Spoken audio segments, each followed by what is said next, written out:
He kōna I purangi tēnei nā te reo irirangi o Aotearoa. Let us talk about limitarianism. What a terrible word. Yes, so I accept that some people may find it a terrible word, but it does. Yeah, no, not a terrible word, but a terrible word. You're listening to Kim Hill Wants to Know, hosted by me, fairly obviously, Kim Hill. But it captures what it's aiming to defend, which is that we should have a world in which we have limits to how much wealth a person can have. But I mean, if somebody else has a better word, I'm very happy to swap. All right, well, we'll take applications, but it's plastered all over your book, with the explanation in the subtitle, of course, The Case Against Extreme Wealth. In this episode, I speak with Belgian-Dutch philosopher and economist, Professor Ingrid Robeyns, author of the book Limitarianism, The Case Against Extreme Wealth. She argues that no one should have more than, say, £10 million or dollars or whatever. Professor Robeyns holds the chair in Ethics of Institutions at Utrecht University. Limitarianism is an arguable concept, of course, and she's happy to argue it.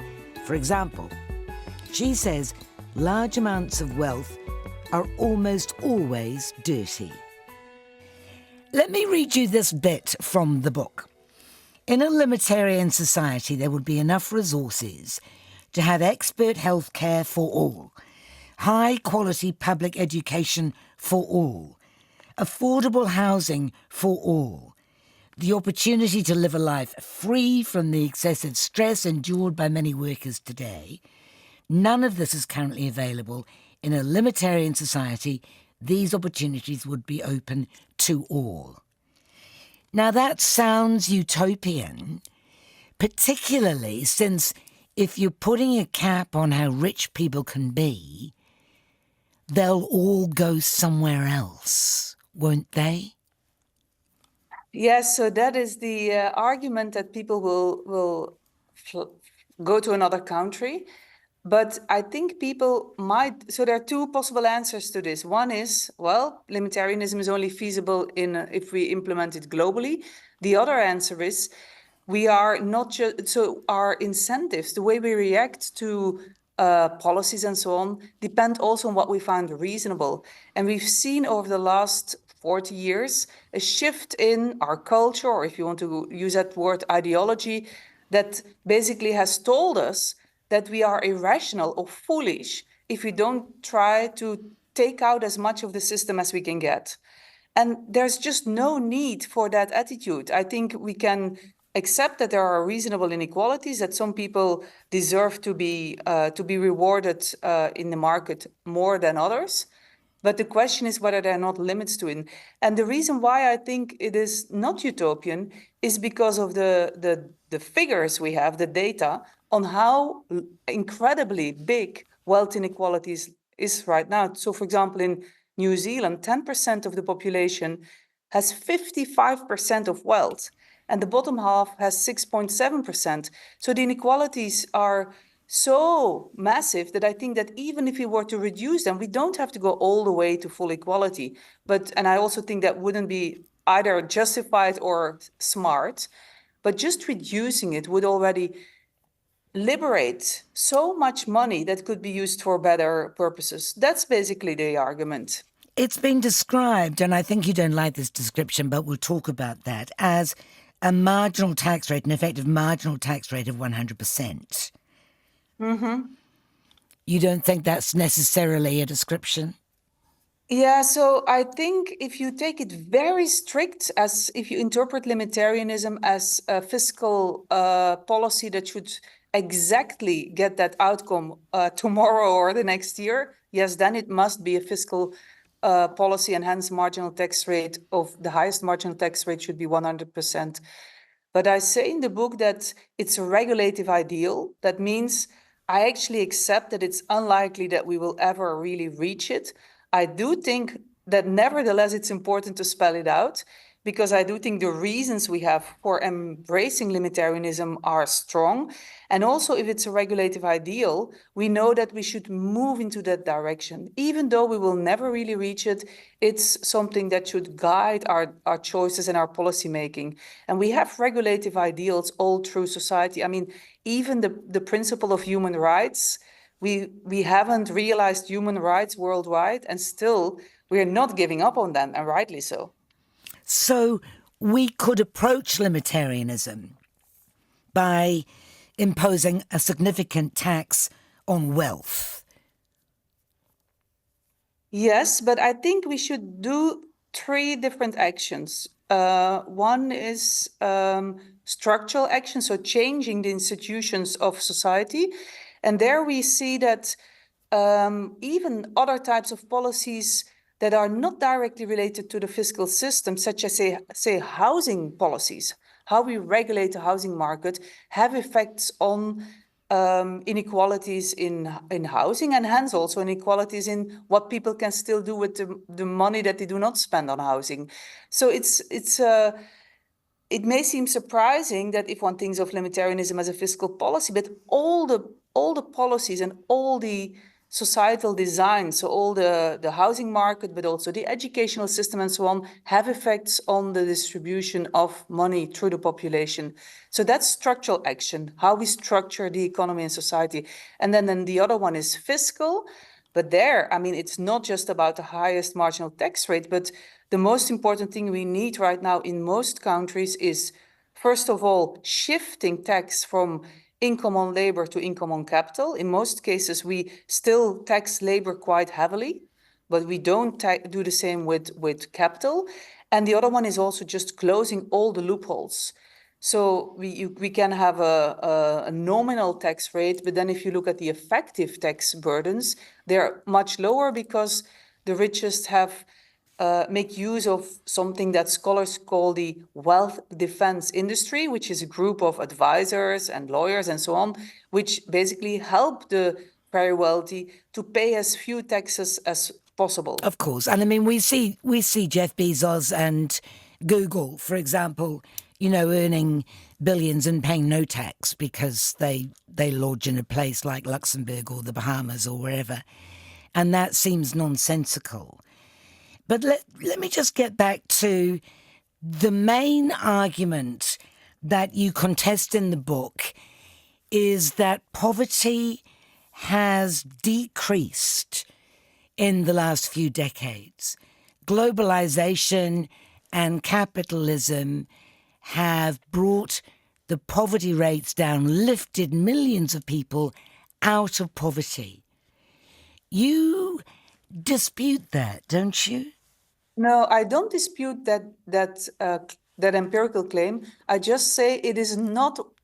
It is how to interpret that fact, that statistical fact, is not what the optimists make of it. So it is true. I say in the book, it is true, at least based on all the figures that we have, but I don't think we have reason not to trust them, that the number of people living below the extreme poverty line has gone down massively, really massively.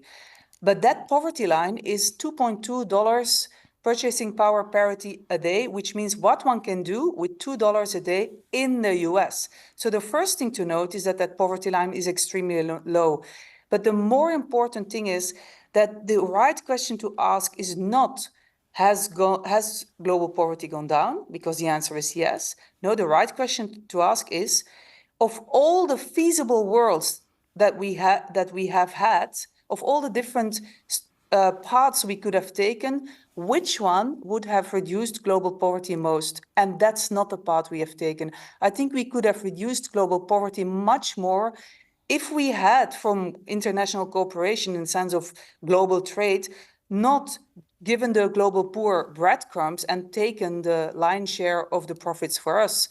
And that is what the data show, that from international global cooperation, the rich countries have seized the vast share of what has jointly been produced in terms of profits. And that is something that those who celebrate capitalism as we have it never say, because they don't argue in terms of counterfactual scenarios. They just look at what capitalism as we have it and this particular form of capitalism has delivered. When it comes to how much money an individual can morally have, you say there's an ethical limit that you have in mind of something like 1 million, whether it be euros or dollars or pounds. But it's 10 million that you think would be the workable number. Is that right? Yeah, so the 1 million is the what I call the ethical limit. So in the book, I say there are two different types of caps or limits. One is the political, how I think we should organize society with that kind of upper limit in mind, how we structure the economy and so forth. And the other, and that I put at 10 million, because I think that number still gives entrepreneurs enough incentives to be very entrepreneurial and innovative and so on. And the lower limit is the ethical limit in terms of you just asking yourself the question, how much do I need? But I should say that I also say these numbers are, first of all, ballpark figures. Secondly, the ethical limit is based on some empirical research, but the political limit is just an estimate, I mean, intuitive estimate, because there's no research. And also these are numbers for a country such as the one in which I live, which still has a pretty good welfare state, has public pension system, has a heavily regulated healthcare system. So that means that countries that do not have those features will have to have higher limits.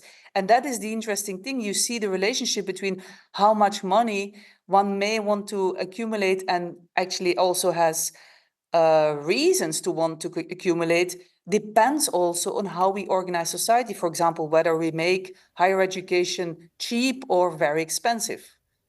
You know, you say that a limit of 10 million would still give entrepreneurs incentive to, entrepreneur. But would it? I mean, sometimes do you not think you need lashings of cash to take Elon Musk? Would he have, had he not had lashings of cash, would he have invented the Tesla, which, whatever you think, was ice-breaking when it came to electric vehicles?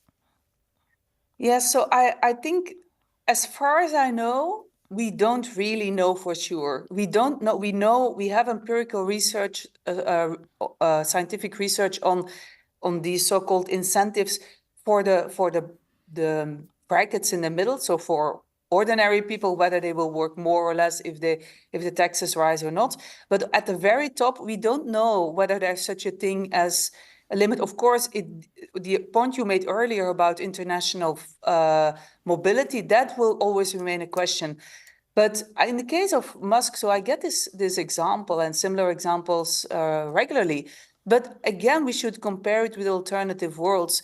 So many of these super, super, super rich, so who have 200 billions or more, they have the companies they have monopoly type features. And that is both on economic theory, but also for other reasons, often not a good case, because the welfare effects for societies are lower. So the question is not, would Elon Musk have existed or not, but how many different companies would have existed if we would have had a cap? And also, perhaps Elon Musk would have been willing to do that kind of work. And it's also the case that we tend to assume in these discussions that from entrepreneurial activities, the profits and the control go together. So also, if you think about shareholders, we assume that if you have shares, that the profits that derive from those shares and the fact that shares give you control in a corporation are one-on-one, but that is not the case. Shareholding can be split, or shares can be split into two parts. One are the profit rights and one are the control rights. And there are companies that are now experimenting with distributing the profit rights much more widely, for example, to employees, or some put it in a fund, but still keeping the control rights. So Elon Musk could still have full control over his company, but not have all the money. And for me, the personal wealth I have an important reason to focus on personal wealth, because wealth is financial power and it translates into political power. And that is what I think we should not want. Because you say it's a threat to democracy. Yes, it's a threat to democracy. And also people who have really loads of money to spend are having consumption patterns and also private investment patterns that are incompatible with principles of ecological sustainability. So their greenhouse emissions are just many multiple times what other people have and are just not compatible with us moving to an ecologically sustainable world. The private planes, the yachts and so on. Yes. Do you not think, though, that you are trying to change human nature? It seems to be hardwired in us to want more. And we equate rich with clever. We may sneer at rich people in an envious sort of a way, but we'd like to be them. Yeah, but I think this is really spot on. But I mean the question. But I think I don't think it's hardwired. I think the kind of ideology that has spread over the global north and then also to parts of the global south, namely neoliberalism, makes us believe that this is the thing how we should act, and that we should see it as our human nature. But I think we should avoid two extremes. One is this idea of greed is good, which is literally what Milton Friedman, one of the ideologists of neoliberalism, has said. And the other one is the idea that you had in, well, I at least don't believe this is viable, which is the idea that communists have, which is that it doesn't really matter what you get in terms of rewards, that we will share everything. I think that is foolish, but I think the other side is also we've been trained and raised to believe this. But there's no reason why we can't have something that is more balanced somewhere in the middle between those two extremes. And we no longer see that the current view of believing that we shouldn't do anything if we don't get maximal rewards, that is the natural way of how we are hardwired. Because for decades we've been told that we are foolish if we don't act like this. But there are still many subcultures and pockets in society, including actually large sections of science and academia, where people contribute out of a commitment to the common good and the public good rather than self-enrichment. Although, I don't know, you obviously have a higher opinion of human nature than I do. Yes, but what I hope my book will does is to have discussions precisely on these kind of questions. So I think we may then disagree and we may figure out, but I think we are taking for granted right now a number of assumptions, including assumptions about human nature, where I'm just not sure that we are critical enough about how we have come to believe these things. All right. If I was a good enough person to say, here, I don't need this, you have it, what would stop me saying that is, I don't need that, but my children might. And because there's so much precarity around, because the next generation is in trouble, basically, I want to help it as much as possible. I want to help mine as much as possible. So I'm going to hoard my money and give it to my offspring. You don't like that idea either, do you? No, I also propose a cap to inheritance in the last chapter of the book. Yes. And actually, it's an important question because there was recently a study that said that among the individuals with more than $5 million, over the next decade, there will be a transfer of more than $31 trillion to the next. So it's huge. I mean, the American GDP is about 21 trillion. So it's huge what is going to be transferred to people only because they happen to be born with certain parents. They didn't choose their parents. So from a moral point of view, it's already really unjustified. But from the perspective, of course, of those who give, the parents, it is totally understandable. And I share your parental instincts that you want to really take care of your children and that the world looks grim. But the thing is, the solution to taking away precarity is not an individual solution.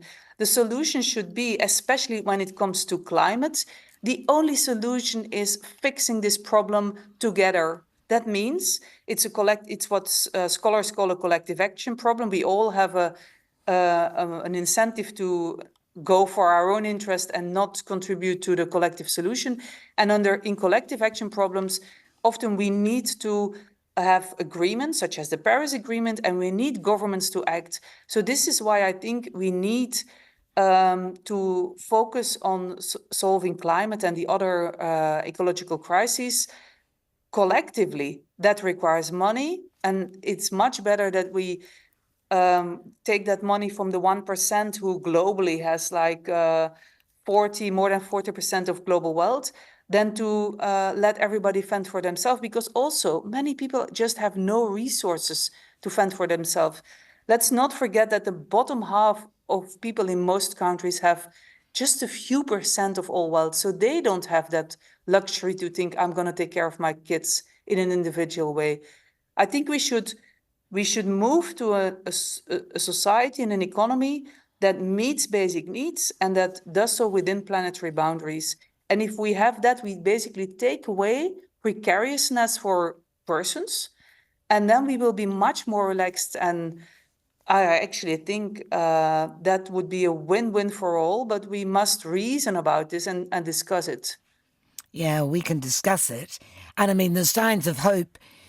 The patriotic millionaires, for example, who say, look, we've got enough money, and they give it away. But philanthropy isn't going to cut it, is it? You're asking for a social revolution, effectively. Yes, but I don't think I'm not. So I always say I can't predict the future. I don't know whether there will be a revolution, but I do think we need to move to a different economic system, and that can still be a version of capitalism, but not the version we right now have. So after the Second World War, we had what economists call mixed economies, which is in the end still a version of capitalism, but much more tamed, and where you had a greater involvement of the government in making sure that basic needs were met. And I think we need an ecologically sustainable version of this. And it's actually interesting that New Zealand is one of the countries that has joined this initiative called the well-being economy. And then you have the governments that are signed up to this idea. Well, our Labour government was pretty keen on well-being. I know. I believe that our new government may not be quite so keen on such a concept. Yes, but that immediately shows that the parties we elect will have an influence on how feasible this new socioeconomic system is. And so you can have revolution, that's one possibility, but you can also just have a gradual moving into that direction, because the neoliberal type of capitalism that we currently have, the people who invented this, I mean, the people who came up with the ideas and the theories and the policy proposals, they started to work on this in the 1930s. And they got into power, they seized power at the end of the 1970s. So it took them 40 years. The problem with that time span is that if those who want say something like, let me just summarize it as green social democracy, that if you want to have that, you don't have 40 years, because the planet, the planetary boundaries really don't care about us. The planet really doesn't, and the ecosystems, they don't care about human beings. So if we screw it up for ourselves, then the planet, to the extent that that is a thing that can reason, will just not care. So that means we as human beings should be smarter and really understand that we are putting our future at risk, and the lives of future generations. And it's clear that the current type of system is not making it possible for future generations to live well. Is it though? I mean, you know the counter-argument to that. And it's, yes, money may have caused problems, but it might also get us out of this mess with, you know, hugely expensive technology.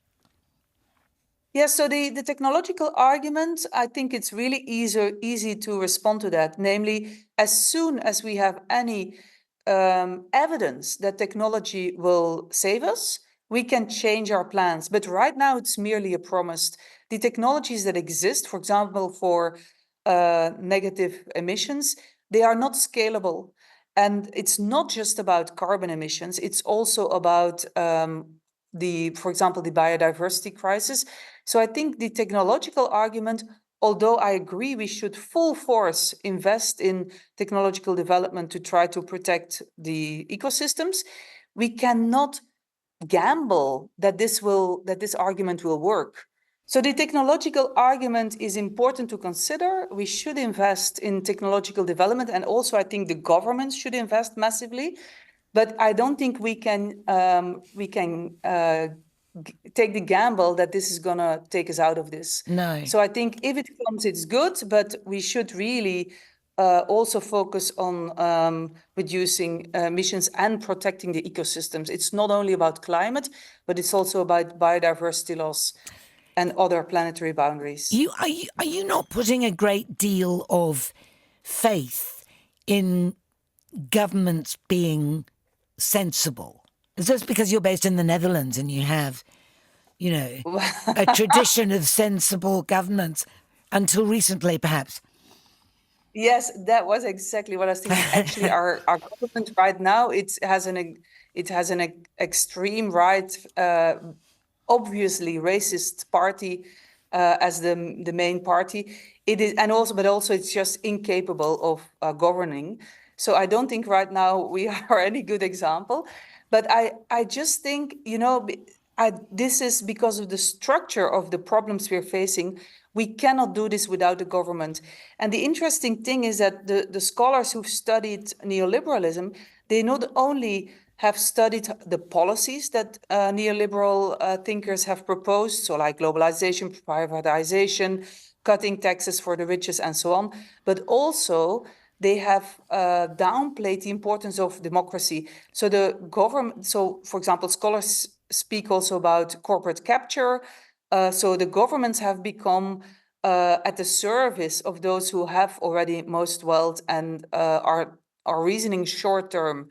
So we do need also to restore democracy, make it much more robust, and make governments at the service of the populations at large, not some particular small fraction.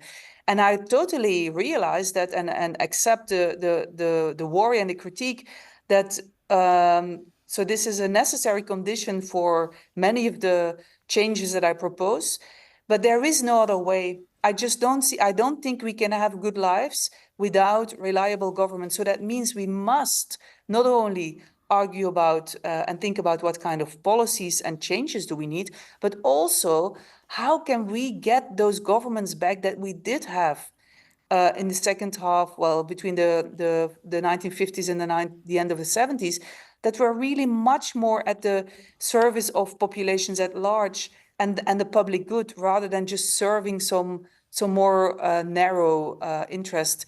So that means we as citizens should also become much more active and proactive in arguing, but not just arguing, but working towards reliable governments. Are you saying anything? I mean, you're saying it in a simpler way, but are you saying anything different from Thomas Piketty, for example? Yeah, so I definitely see myself, my work in the debate that he opened up with his fantastic book, Capital in the 21st Century. That book, in my understanding, really shifted the discourse and also shifted our awareness, because it was quite a dense book full with statistics, but it showed that the story we had believed in, namely that if nations develop, inequalities will almost automatically, by economic law, become smaller was not true. You mean the trickle-down theory?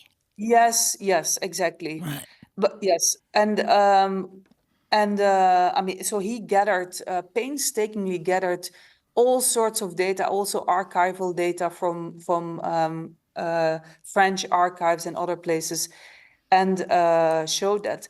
But he's definitely in his earlier work, in his later work, he has become more political. But what I'm trying to add to that debate is the normative analysis, so the moral arguments. So I think my role, although I'm both trained as an economist and a philosopher, I'm writing this book in the first place, given my background in moral and political philosophy. I just think the moral arguments against the current level of inequalities are really, really strong, even if we can't fix it completely.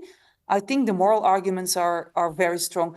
And that I see as my task, to lay that out in detail how that works. So I think our works are complementary, but I'm clearly standing on his shoulders. Without him and actually many other economists having done this work, I could not have written this book. Have any rich people come to you and said, "Oh, you've made me feel ashamed of myself. I don't need all this. I'm going to argue for change"? It's certainly not the case that I want to shame anybody, but I have been in touch with rich people. They have also contacted me. I've had one-on-one conversations with multi-millionaires, and also I've been invited to give keynotes at networks where very rich people gather. Not Davos, I take it. No. Not yet. I would go if they would invite me, Sure. but I haven't been invited. And what I see is, and I should say immediately, that the multimillionaires I'm talking with cannot be representative for all the multimillionaires. It's clear that if one doesn't want to argue about this and just wants to protect the situation one has, one doesn't talk with me. So a good example is somebody who interviewed me when I did the book launch in London, in the UK, is a multimillionaire. He is a former tech entrepreneur, and he said that when he started to read, first he read an interview that I did with The Guardian, and then he started to read the book. And he said when he read the interview and I started to read the book, he thought, no, this is too extreme. But by the end, he said, yeah, I think this is actually there's really, really good arguments in here, and he has doubts that I'm still being more anti-capitalist than I pretend. But he also said, he's a member of the UK Patriotic Millionaires. He also said that after reading my book, he thinks their ambitions are too low. Is this John Caldwell you're talking about? No. He's somebody. No, that is somebody else. All right. No, and I've also had one-on-one conversations where people just share with me that they are uncomfortable with that wealth, and they just want to have somebody to just have a conversation and talk about it. So but it is. So you have, I call them the activist millionaires. So they're the UK patriotic millionaires. You have another example, really inspiring example, is the Austrian heiress, Marlene Engelhorn, who's given away the inheritance she got from her grandmother, and she gave it to a citizens' council because she thinks the biggest problem is that it's not really been democratically decided that there should no longer be any inheritance tax in Austria. And hence she gave her money to a representative sample of the Austrian population, who has then decided how it should be distributed. And I think what she really wants to do is to also start and encourage a debate, a political debate about, is it logical, is it desirable that we have no inheritance tax in the case of our country? The comments of Abigail Disney that you cite in your book are interesting. Abigail Disney doesn't like being rich. Is a member of the Disney dynasty, has given away a lot of money. She says that becoming rich really does your head in. It's a mental burden. People ask you for money all the time. You feel guilty. You see people who need money and so on and so forth. It corrupts the individual. You lose touch with the real world. That's an interesting kind of observation. I wondered how much traction that would get at Davos, for example. Would people break down and cry and say, yes, you're right, I'm having a terrible time? Yes, so it's very interesting. So there is very little scientific research on what being super rich does to the person, and that's not surprising because the super rich really tend to not to want to be studied by scholars. So we have a whole, you could even call it an industry of scholars and researchers studying the poor, and then of course you have population-wide research, but often the very richest are not included because they want not to talk about their situation. So the only type of research we have are qualitative studies, in-depth interviews where somebody has an interest. Often the scholar then comes from such a background themselves, and it does really show that the super rich are. It's not like it's that they are not struggling with that wealth. Of course, some individuals might. What I thought was interesting about the interview I did with Abigail Disney is that she really was very outspoken on what it does to the character of people. And that is, of course, something that I cannot imagine that one can study this scientifically. I mean, we can study things like the prevalence of addictions among super rich people, which I think is an indicator of ill-being, and that's a worry. But I don't think you can really study how people's character changes. And there she just claimed that she saw people's character change by becoming richer and richer, and not for the better. You've read Atlas Shrugged, right? You must have read Ayn Rand. I know of her. I haven't spent my very scarce time. No, well, I've that's very read good. I've read many other libertarians, of course. Yeah, but that's kind of fundamental, Atlas Shrugged. And reading it, and I read it again a little while ago, you can see why it aroused such fire in the neoliberal breast, because it's so simple. You know, you just go out and you make as much money as you can. It's the survival of the fittest.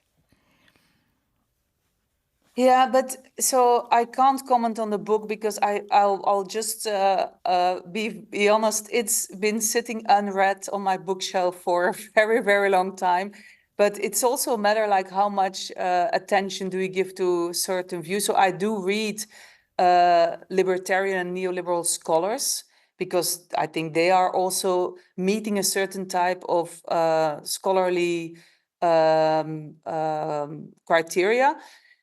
So the question is, and that's always the question, if you think somebody is really at the border of writing propaganda, if I may use that word. Yeah. The reason I raise Ayn Rand is that she would call the people who aren't very rich and the people who would benefit from limitarianism parasites and moochers and looters. Yeah. Because they weren't clever enough or able enough to get rich themselves. And the point that you make, and in fact Jeff Bezos' ex-wife Mackenzie Scott makes, and you quote her in your book, is that anyone's personal wealth is the product of a collective effort and of social structures which present opportunities to some people and obstacles to countless others. In other words, there's no such thing as the self-made man, which is an interesting point to make, right? Yes, and I think there are two things to notice. One is you're totally right. So wealth is made, even though we need individuals to contribute and we have different talents, and some people clearly are more talented to make stuff that benefits others than other people. We do need to work together. We do especially need the societal structures that generations before us have made for us. So just take Elon Musk and Jeff Bezos, put them on an island full with coconuts and bananas so they won't die, and let us see how rich they will become. It's obvious that they can't become rich. So that means that what we all together, and also previous generations, are together making and upholding and contributing to is what also enables them to become so wealthy. And the other point is, so I have the chapter that I wrote on moral desert, I think is one where we may really disagree. So I say, and we, then I mean somebody like Ayn Rand and myself. So I think things that are a matter of luck should really influence our life prospects as little as possible. So that means if you happen to be born with fewer talents or non-marketable talents, or if you happen to be born with a disability or an illness, or some people, for example, also just have much lower energy levels. I mean, the other people should not then say, I am the survivor of the evolutionary game and I'm going to take all that money and the others are just suckers. No, they should say, I've been lucky. And yes, I'm going to take a share because I'm going to work hard, but I'm also going to be compassionate and live according to the mantra noblesse oblige. I'm privileged, so I'm going to put that to the service of societies. And there you just see that attitude has changed dramatically. So we earlier talked about the view of human nature. You can see that somebody like Ayn Rand has really influenced the view of human nature that people have of themselves, and the way we can see that this is not just nature, but it's really also culture and thus also ideology, is because there are clear differences between countries in the extent to which that, I would just call it egoistic. You can see from the difference in how people look at themselves as either driven by their own interest, or whether they think about it more in a humble way and thinking more about, can I give back to society, by comparing how that view differs between societies. So we have societies, I think the US is a good example, where this more individualistic neoliberal view is much further, much stronger, and you have societies where it's still more caring about the others in society and trying to take those along who just have been unlucky. And I think those who have been unlucky, either in the what I call the natural lottery, so think of talents and disabilities, or the social lottery that they weren't born with rich parents, I think we should support them and help them rather than just crush them. And that's the difference in my view and of the view of the neoliberals. Why do you think more and more governments, with a few exceptions, seem to be turning to the right and seem to be becoming more punitive? They're pulling up the drawbridge. They're not extending the hand to people who need a help. Yeah, no, that's true. So I think the what has happened is that for 90% of the population in affluent societies, situations have become the situation has become more precarious. People experience more insecurity, and they feel that, like you mentioned earlier, future looks grim. So they also feel that their government is not really helping them, but they are resentful towards their situation. And then you have these populist leaders who find scapegoats. They scapegoat, first of all, refugees, migrants, but also increasingly gays, lesbian, trans people. And I mean, anybody who is an easy target for their critique. And they should really point towards the fact that the policies of the last decades have favored the best of, the most privileged, the super rich, and that this explains why, for example, real wages have stagnated while profits have been just that they kept rising. And that strategy of finding an external scapegoat is one we've seen in history before. And what is also an aspect in these developments, political developments, is that the extreme right parties often use a lot of rhetoric. So I've been looking at, in the Dutch case, some of both the political program, but also some of the political communication. And there's no arguments. There are no data. There are no policy proposals except something like climate policy through the shredder. I mean, that is not a way to solve problems. So it is really appealing to emotions of people. And we should, as citizens, protect ourselves from falling into this populist trap. And there are historians who have warned us for this. The famous also Italian writer Umberto Eco has an essay, a classical essay, which is called Ur-fascism, which means the basic structure of fascist tendencies. And he points out that there are these things like the big leader who will tell us that everything will be right as long as we follow him, and this appeal to emotions rather than to facts, blurring lies and truths. So, I mean, you and I are having a conversation here. You're challenging me on some points. I'm trying to respond. I'm not, as far as I know, I'm not saying anything that is a lie. And at least we try to search for the truth together. And that is just not what populist parties do. So I think we are now in a dangerous cocktail whereby the populist parties are really bringing politics and hence also policymaking into the realm of the emotions and the underbelly. And that is, of course, a dangerous development. So do you write this book with a desperate note? Because, I mean, what you say is indicating that we've gone a long way down the hole, and I'm not sure we can get out. Yes, we can. I think we can get out. So there is a subfield in academia called transition studies, which is about the big transitions between different sorts of societies. And scholars in that field, in transition studies, have this very basic explanation of how do you transition to another system. And on the one hand, the dominant system has to go down, and that happens by critiquing that system. It may also happen by internal contradictions in that system. So what I'm trying to do is to critique the current system, but it can also only be brought down if you have alternatives emerging. And there you see that all the alternatives that are about, there are now all sorts of initiatives about, for example, electricity providing via commons, so green energy cooperatives.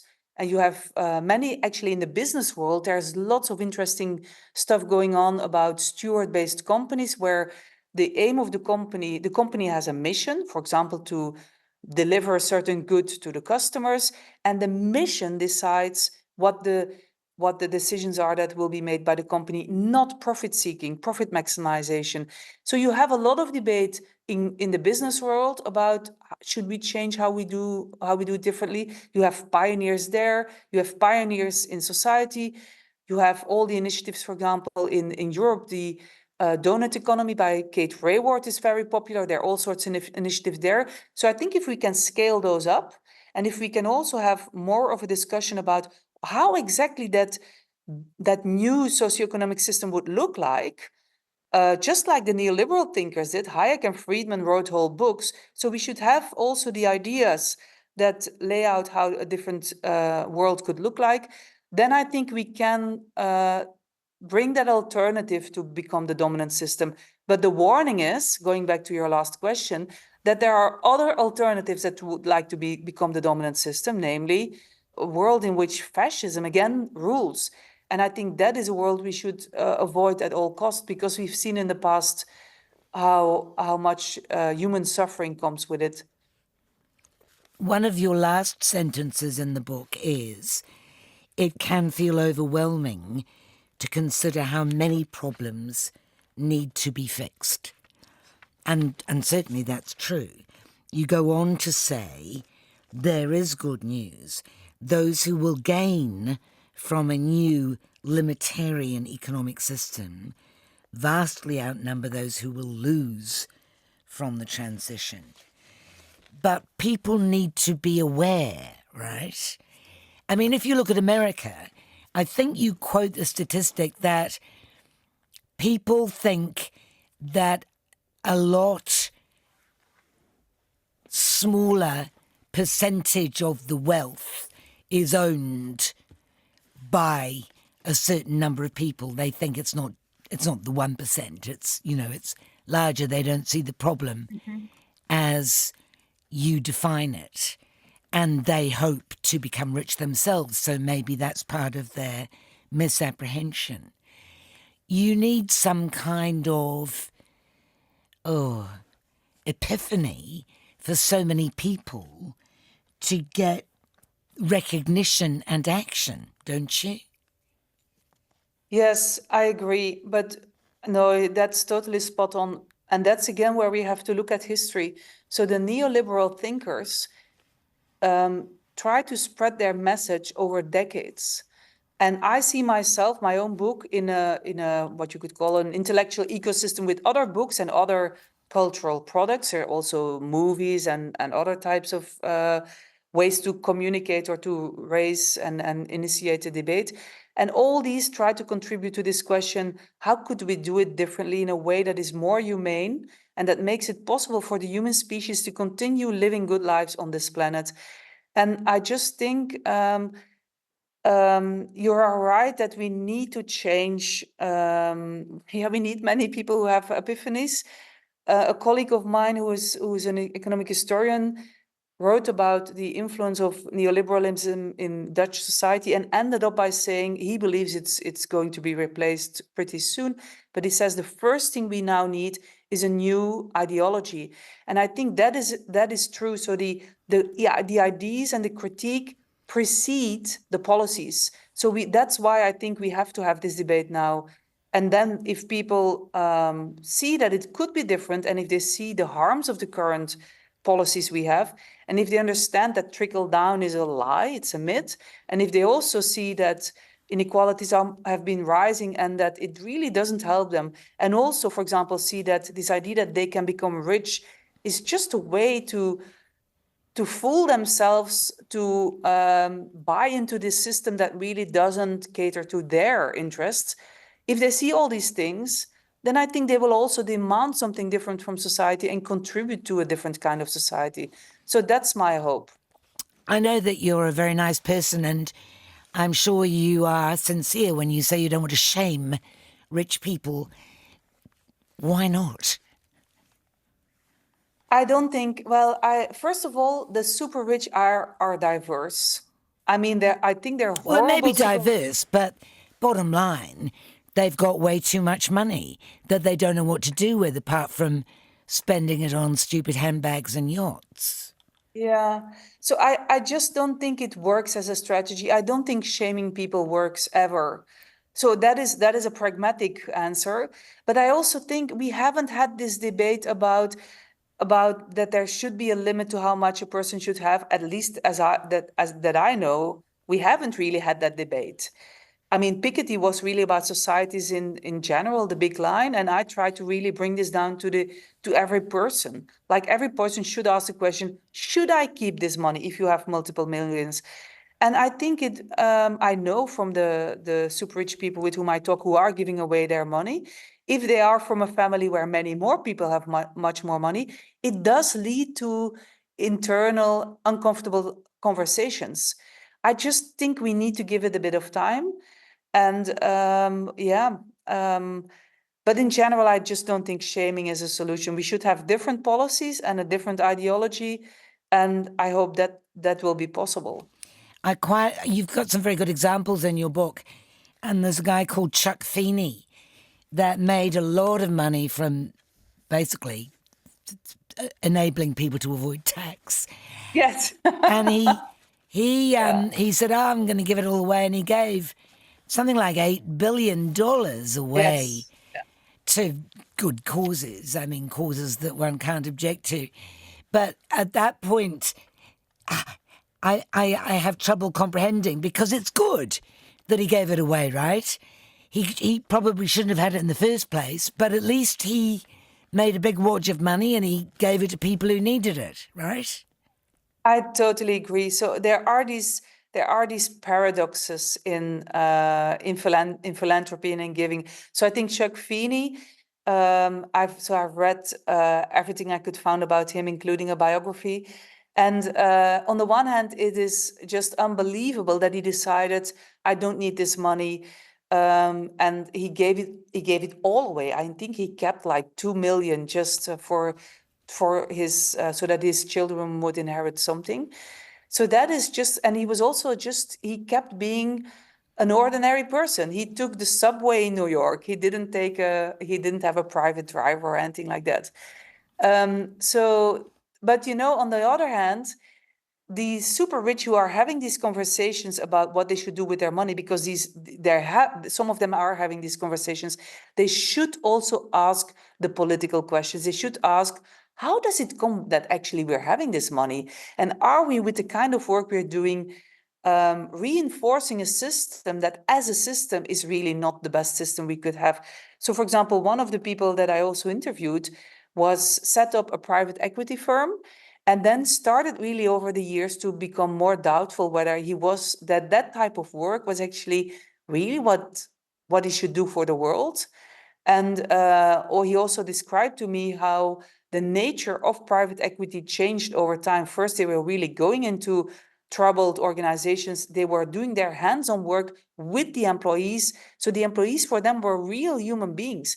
And the way he described it, it changed over time to being more like a spreadsheet kind of exercise. And I just think that what I want to do is with the book and with the discussions I'm trying to contribute to plant these seeds of trying to make people doubt that it's only about, should I now give this away, but also really thinking about the sources of how they got this money in the first place, and whether we should not just look at, okay, the question, should I give this away or not, but the political question. Because if you change the political structures, and I mean the structures of society, you're really going to the root cause. Whereas if you just then give away your money, then you haven't changed the ultimate causes that have caused this wealth concentration and inequality in the first place. No, but you look like a really good person. I'm trying to do my best. It's excellent to talk to you. Thank you, Ingrid. And the best of luck. Thank you very much.